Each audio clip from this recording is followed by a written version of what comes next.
සෙන්කඩගල සිරි දළදා ඇසළ පෙරහැර මංගල්‍යයේ පළමු කුබල් පෙරහැර රාජ්‍ය වර්ෂ 2026ක් වූ අගෝස්තු මාස 18 වන කුජ දින සම්මත ඔරලෝසු වේලාවෙන් අපරභාග 6 පසු වී විනාඩි 28ට නැගෙනහිර දිශාභිමුඛව සිව් දේවාල පෙරහැර සිරිත් පරිදි පිටත්ව ශ්‍රී දංෂ්ටා ධාතු මන්දිරයේ ඉදිරි පිටට පැමිණ 6 පසු වී විනාඩි 52ට යෙදෙන සුබ මොහොතින් දළදා මාලිගාව අසලින් දකුණු දිශාභිමුඛව ශ්‍රී දළදා පෙරහැර සමග පිටත්ව ප්‍රබාද්දර දිගේ පහළට ඇදෙන පෙරහැර දළදා වීදිය ඩී.එස්. සේනානායක වීදිය පන්සල පාර දිගේ ඉහළට විත් නැවත දේව වීදිය ශ්‍රීමත් බෙනට් සොයිසා වීදිය යටිනුවර වීදිය ඔස්සේ රජ වීදියෙන් ඉහළට පැමිණ සිරිත් පරිදි ගෙවදීමට නියමිතව තිබෙනවා.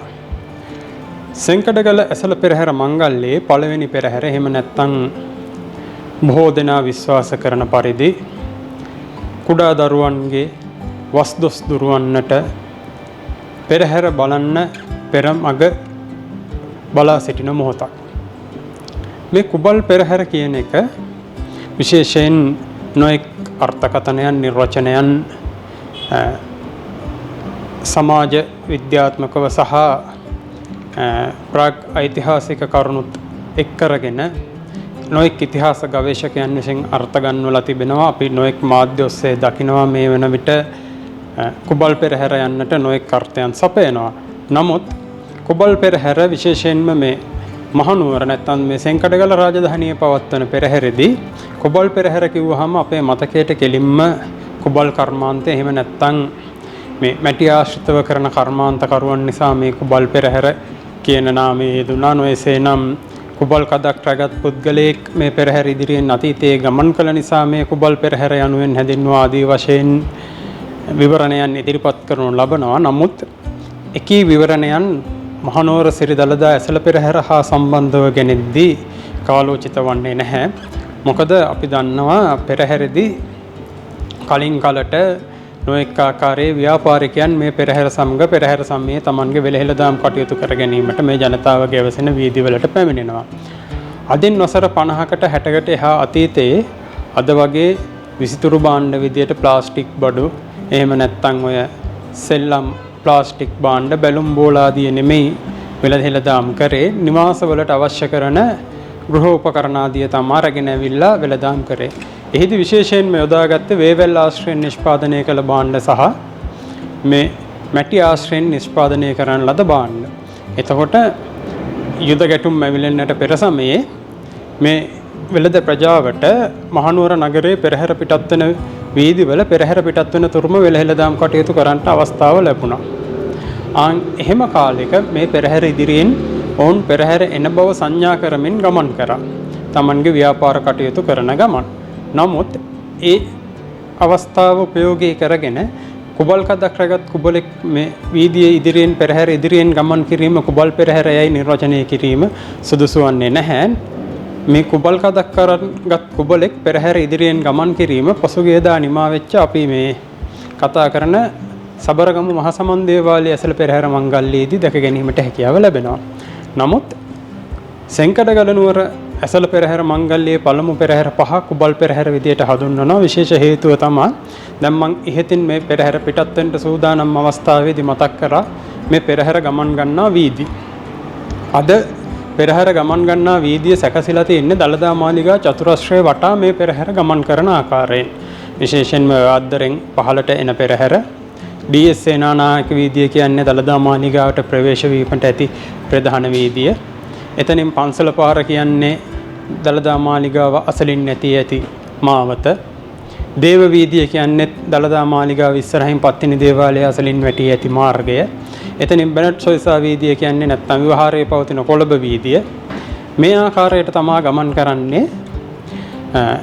සරල පැහැදිලි කිරීමක් කරොත් සාමාන්‍යයෙන් අපි දන්නවා කුබලෙක් නිවාසයක් තනනකොට නැත්නම් කුබල් ගෙයක් හදනකොට මැටි ටික ගෙනල්ලා දවසින් දවස සංවර්ධනය කරන නිවාසයක් නැත්නම් දවසින් දවස හිමින් ගොඩ නගන නිවසක් තමා කුබලෙක් විසින් ගොඩ නගන්නේ. ඒ ආකාරයට දවසින් දවස මේ මහනුවර නගරයේ පෙරහැර ගමන් කරන 12 වීදිය පුරාවට වර්තමාන විවහාරයේ හැටියට නම් වීදි 12ක පෙරහැර ගමන් කරනු ලබන්නේ නැහැ. නමුත් 1815 මහනුවර නගර සිතියම ගත්තාම වීදි නාමකරණයත් එක්ක ඒ වීදි වලින් වීදි 12ක සම්පූර්ණයෙන්ම පෙරහැර ගමන් කරන්න ඕනේ මේ දවස් 10 ඇතුළත.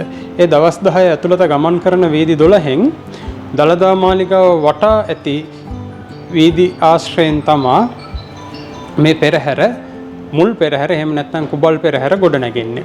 මේ දිනෙන් දින සංවර්ධනය වන ගොඩ නැගෙන නැත්නම් අර්ධ වශයෙන් පවත්වන පෙරහැර තමා කුබල් පෙරහැර කියලා අපි විවහාර කරනු ලබන්නේ. හඳුන්වනු ලබන්නේ විශේෂයෙන්ම දැන් කුබල් පෙරහැර සහ රන්දෝලි පෙරහැර කියන පෙරහැර දෙකම නරඹන ප්‍රේක්ෂකයෙකුට මේ පෙරහැරේ ඇති වෙනස හඳුනා ගැනීමට පුළුවන්. විශේෂයෙන්ම කුබල් පෙරහැරදී අපි පෙරහැර ශ්වේත වර්ණයට තමයි වැඩි ඉඩක් ලබා දෙන්නේ සුදු වර්ණයට.